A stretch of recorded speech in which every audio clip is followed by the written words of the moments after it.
The path to finding myself where I am today was very funny. How you felt when you got selected maybe to go to Oxford, I think one of the best universities in the world. How was it anyway? I was out of myself. I was really amazed. So yeah, that's how I felt when I got selected. Any food that you would like to see that you do not see there? Isombe. What can you just remember back in Burundi? Gitega, when I landed here, I still miss Gitega. I won't stop missing Gitega. Traditional Kirundi songs, we have plenty here. We have some. I'm a dancer. I don't sing. Simjina ndatamba. This one. I can't see the title. Oh, really? I kind of follow some courses from the MIT, from the Harvard University, from the University of Chicago. I follow courses from all over the world. Maybe the courses, how you take them. Do you find it difficult to continue with maybe your achievements and their dreams? How did you find it finally? Yeah, I would call it different and challenging, but doable. About my philanthropic aspirations, I think mostly about Africa. I think mostly about East Africa. I think mostly about my country. Thank you, Alex. I am Chelysea IRAKOZE. I'm a Burundian lady, born and raised in Burundi, Bujumbura, to be precise. I am 25 years old. I'm 25 now. I was born in Bujumbura and I spoke Kirundi and French at the same time since my 3 years old. And I did primary school at Himbaza School, which is at Église Vivante de Javé. I did Lycée du Saint-Esprit for high school.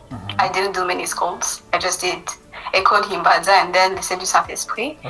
I also did Université Lumière de Bujumbura for 1 year and 2 months. And then I did University of Burundi. I got born again in 2018. And that's when I encountered Jesus Christ as my Savior and Lord. That's great. And I'm the third child of a family of 5 children, and I still have both my parents. Yeah, my home is in Gagara, and I think that's it. Yeah. That's I currently live in the UK. Yeah. Okay, that's great. You are now doing economics for development at Oxford University. Can you just tell us a little bit the way to your path to finding yourself where you are today? The path to finding myself where I am today was very funny. My parents are the people behind the scene. Both my father and mother. My dad was always the predictor. The God-used predictor, so he always predicted what I would become, and I was always arguing with him, thinking that I knew myself. So he did that to me, my brother, and my sister, and we all became what he said. That's a miracle. I was very passionate about civil engineering, which I did. So he was very good at predicting what we would become, and his wife would help us achieve what he said. So they were working in team. And yeah, he told me in 2016 that I am potentially an economist to be. And then I was like, oh no, you already know I'm not doing that. We are not even having any discussion about it. And he was like, it's fine, you can do whatever you think you're passionate about. But at the end of 2018, kind of in the beginning of 2019, I decided to quit my civil engineering degree at Université Lumière, and then I joined the University of Burundi. But that didn't happen that smoothly. I had to ask some questions to one person, one of my mentors, who knew me like more than anyone else, and he helped me to discover why I was not enjoying my degree, my civil engineering degree, though it was very easy. And he helped me to discover that I was social science oriented person. And then he was like, please choose among those sciences. You're not doing any hard science. He didn't know I was a little bit interested in economics, but he was like, find something that goes around that. So that's when I decided that I would follow my father's advice and apply to be at Université du Burundi. I wasn't sure that they would take me because it was hard to get in that faculty, but they took me.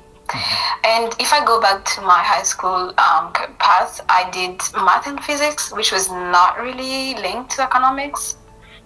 Economics was mostly for people who did economics in high school, but also for some let's say 40% of my classmates, it was for people who did maybe IT or management or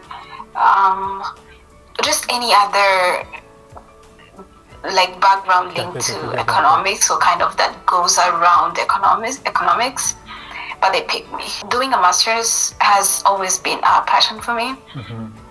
I've never settled for less, like for just the average of everybody. So I always wanted to do better in everything. I always wanted to do better. Yeah. Tell us any feeling or any how you felt when you got selected, maybe to go to Oxford. I think one of the best universities in the world. How was it anyway? I didn't apply for the scholarship like as the first one. No, this was actually my fourth trial. Yes, my fourth trial, because I started with the University of Dar es Salaam, with ARC. I mean, I'm naming them, and I did the University of California, Berkeley, with the MasterCard Foundation. And I did McGill with the Michael McBain Scholarship, which I didn't finish. And then I applied for this one. So it was not my first trial. For the ARC, I got my admission, but couldn't get funds because there were some problems. And then for the other one, I got the other way around. I got funds, but couldn't get the admission. So I never thought I could get this prestigious scholarship until I got it. I never thought I would get accepted. I knew first about the Rhodes Scholarship in 2023, around April. My elder sister told me about it, and she was like, you should try it. She was very naive. She didn't know how hard and how competitive this scholarship can be. She was just like believing in me, just believing in me, and just like exposing its opportunities, which I did. I had a friend who was doing a kind of campaign to talk about the scholarship in Burundi. He was hosting another friend of his, like a Rhodes Scholar, 2023 Rhodes Scholar, and she was in Burundi just to talk about it and respond to Q&As, like kind of do some Q&As in Burundi to help us know more about it. I attended the workshop, but I didn't finish it. I just left the house halfway. And 2-3 months later, when I was in Gitega working, just minding my business, I applied for the scholarship and I forgot everything about it. And then in November, that's when I got an email telling me that I was selected as a finalist, which I couldn't understand. I didn't even remember about the scholarship because I was like doing many stuff at the same time. And I went to Kigali for the interview, because there is only one slot per year, which would determine who was the Rhodes Scholar finally. And when I flew from Kigali to Bujumbura, and then when I had my road trip to Gitega, my workplace, I was not even thinking about the interview. I was like, this was a good experience. I got another email when I just landed in Gitega. It was an evening, I will never forget. The email was like, you are the Rhodes Scholar. You are the 2024 Rhodes Scholar. And I was like, no. They actually called me first, and I was like, that's not how it works. Send me an official email. And then the national secretary was like, this girl is so hard. I tell you, we chose you. And I was like, no, send me an email. I was out of myself. I was shocked. I was really amazed. So yeah, that's how I felt when I got selected. Yes. Yes, I think a brilliant girl going to the UK, doing a master's at a totally English-speaking university. How then did you find it, and how are you coping with everything? Maybe the courses, how you take them.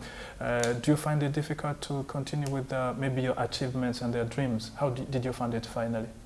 I find it different. That's the best adjective I can use, it's different.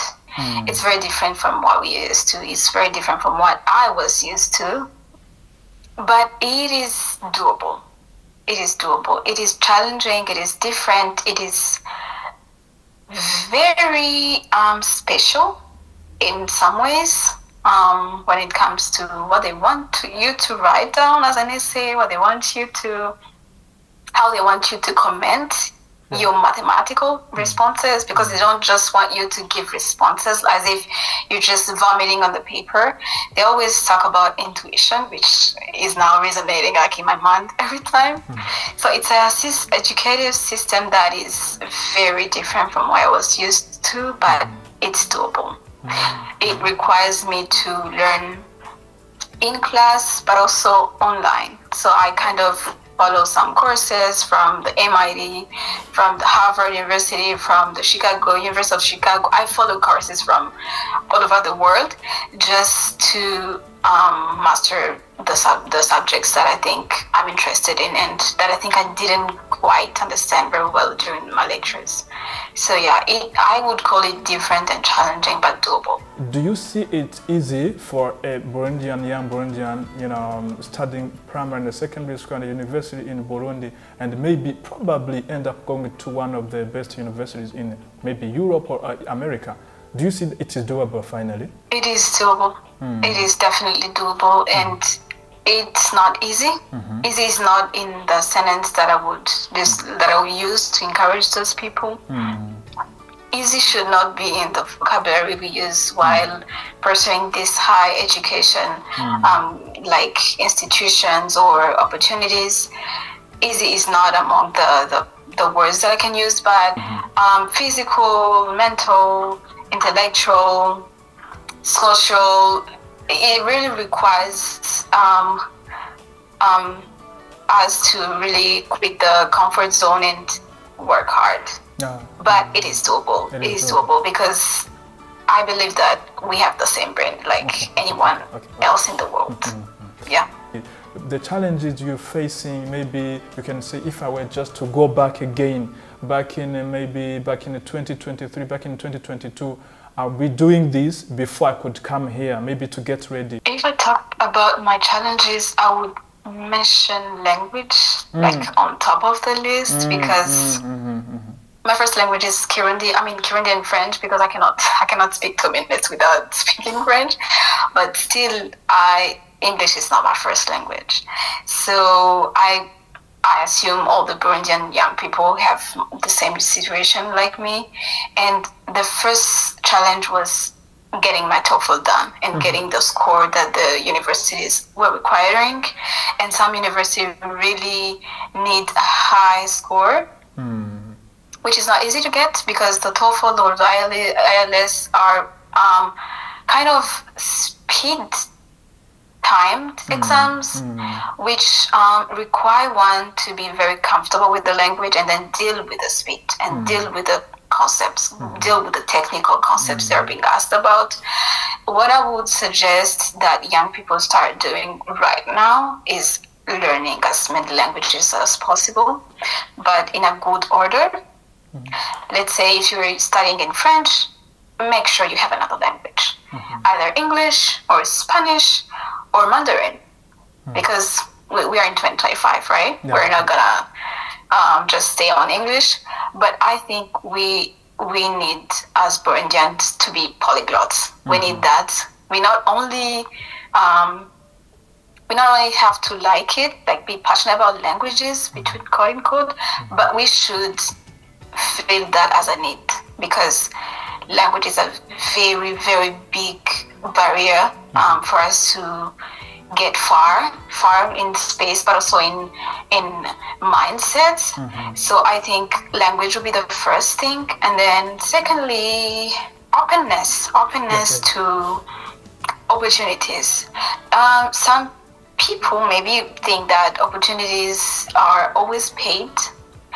I learned in my early age that it's good to volunteer for not unpaid internships, opportunities all around the country, because one, it helps you to have a good network at a very young age, because most of them are not paid experiences, but also it helps you to practice your skills, to discover yourself.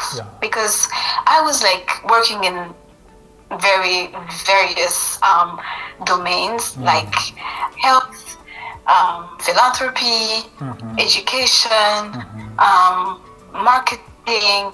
It helped me. Of course, it was not easy, because my parents were like, "Are you sure you're revising your papers, your notes?" And I was like, "Yes, I can do that and do this as well."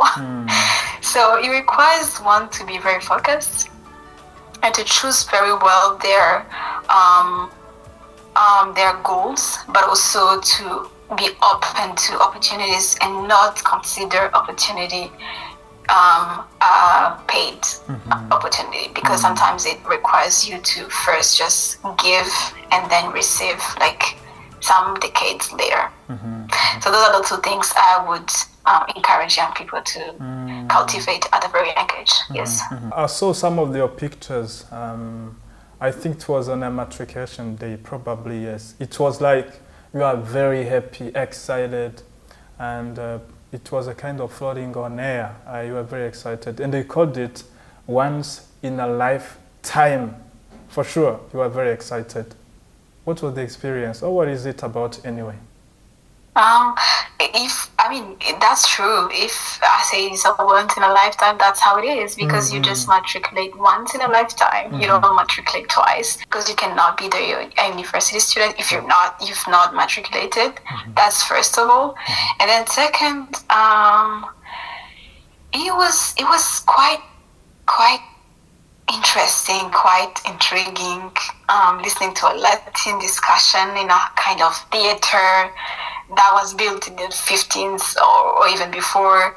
It was like very interesting and very amazing. So I think I was more proud of taking out the achievement, talking about it very publicly, but also proclaim the beginning of a new fight, of a new struggle, because I feel like life is all about just starting new projects, finishing them, and starting other projects. I just considered it as a beginning of a new project of my life. So yeah, it was very exciting. Looking at you and the way you speak and the way you view certain things, the way you take life, it's like you are still learning. You are eager again, learn and learn again. Is that the final destination? Of course not. Of course not. It's just one step ahead. There's just one more step of a long journey, and I believe and I'm convinced that there is much more to achieve. There is one mentor that I wanted to mention. I have a young mentor. He's actually, just 5 years older than me. But he has achieved like many things. I find his life very interesting. So I kind of, my elder sister's classmate, and I think it's good to have friends, like peers, people who like are almost your age, but who are really focused people. Like he's a focused person, and he helps me to learn about the world of academia and from a young person's perspective. So I also have a young mentor. I have actually 5 mentors. Each has his own component. He has his own task. So they don't know it, but I know how I interact with them. Yeah. You are young, you're growing. What are your fears maybe in your personal development? How you take life, how you see life in the future? Thank you. My biggest fear is not being a good wife and a good mother. That's my biggest fear, to be honest. I don't have any other fear. That's the only fear that I have. Like, that's my biggest fear. This is why, maybe that's why, I'm very interested in psychology. So I think I need to do some psychology courses. Psychopedagogy courses for my kids. And I've done some premarital readings 2 years ago for my husband. So my biggest fear is being a good mother and a good wife. I aspire to do a PhD in behavior economics. That's why psychology is one of my area of interest, but I'll do behavior economics. So psychology and economics make a baby, and then that's the baby I'll be doing. So what I think about early childhood is that's the time of one's life that shape most of the rest of the life. And I think that being a good mother is a very important thing. I know it's hard to get pregnant, like all the 9 months. I don't know about it, but I can presume it's hard. But I think it's harder than it's harder to raise kids the proper way. We don't make kids. We don't make them become something, but we help them discover themselves. But also, we as women, we as future mothers, we're supposed to be our children role models. So one of my role models is my mother. She's the perfect picture of a striving and very passionate, very. You see how adjectives are not enough when it comes to explaining how she is a good mother. So, yeah, that's it. Okay, that's great. Thank you so much. Your platforms, I saw some of the videos about slam poetry. Any early childhood experience with slam poetry? What do you like about that? I have let's say a youthful experience with slam and poetry, but it was not about me. I used to write down, but I burnt them. I don't have them now. But I was more influenced by my friends. They're very good poets. They're very good slammers. I can mention her, Carrie Gladys. She was one of my youthful friends, and she was a very good one. She's a good one. So I think that she was kind of influencing the introverted person I was on poems, which I never published, never talked about, actually burnt. I don't think I have them. So I'm not really a poet. I'm not a poetry person. I'm not interested in doing art as a full time, but I love theater. I love movies. I love acting. I love writing. I aspire to be an author, but I don't know when.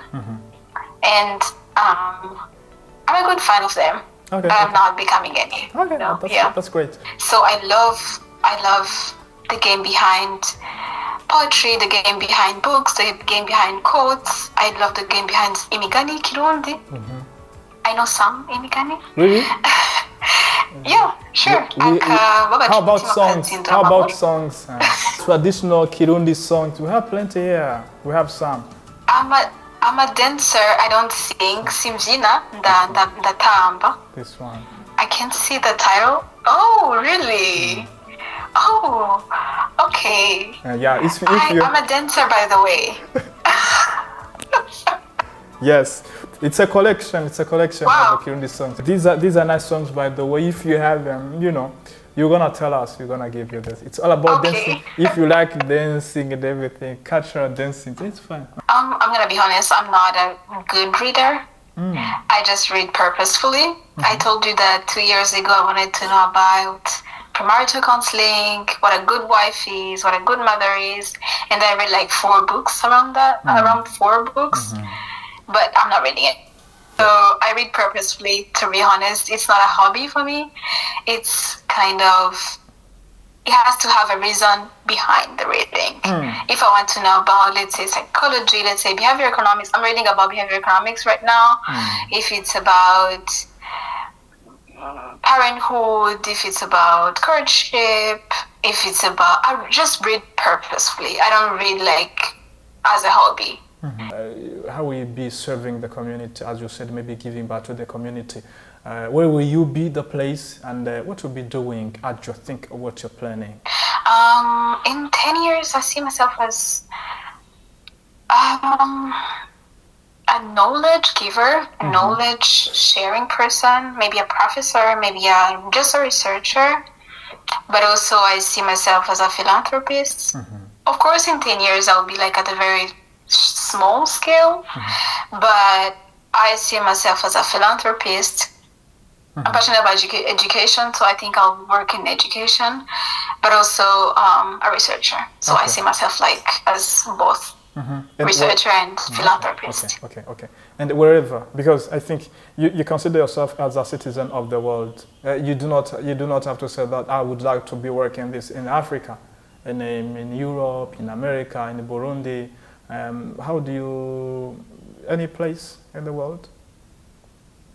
When it comes to research, of course, it's any place in the world. I mean, there are some countries that are more interesting when it comes to behavior economics than others. Let's say some unexploited areas, but also I'm open to any country, any territory when it comes to research. But about my philanthropic aspirations, I think mostly about Africa. I think mostly about East Africa. I think mostly about my country. When you are in Europe, any food that you would like to see that you do not see there? Isombe. I've been running the whole Oxford. There is no Isombe. Isombe is in London. I cannot go to London every day, so. How about ugali? No, I cook ugali almost every week, so I have ugali. Is there any place that would, I mean, even though I'm in there, I would like to see that again. I would like to see this again. I cannot see this here. Maybe, I don't know, maybe friends hanging out. You know, what can you just remember back in Burundi? I do miss Gitega. I miss Gitega. I missed Gitega when I landed here. I still miss Gitega. I won't stop missing Gitega. How about friendships and everything? Did you have friends today? I do have friendships, but they are all over the world. So my friends are in France, in Canada, in the US, in Uganda, in Kenya, in Rwanda, but also in Burundi. But I think I'm fine. I'll see them soon, I guess. Yeah. Okay. So I miss some of my friends, but I talk to them like we schedule calls, so we kind of talk. I know all the news. I know how they are. So yeah. But of course I miss seeing them and hanging out with them and having some ugali and isosozi bitunguru. I miss such stuff. And I miss my church as well. So that just can be. We have ibitunguru vyera, but the Maggi from here is not perfect. It's not a good Maggi. It's a Maggi. It's just a Maggi. And how does your day look like? So it depends. I usually have classes from Monday to Friday, but I also have seminars, discussions to attend. I have seminars on Monday and on Friday. So the beginning and the end of the week are bounded by seminars. Economics seminars, and I have lectures. I have meetings with my supervisor. I have times for reading. I have like times for preparing my lectures, because preparing a lecture is all about reading papers and preparing the books the lecture will be talking about for you to kind of interact with the professor. And I also find time for family, find time for my people, my family. And I also cook sometimes, not during the week, but mostly during the weekend. It has been a pleasure to talk to you, giving us this time, having a busy schedule and everything. Thank you, Alex.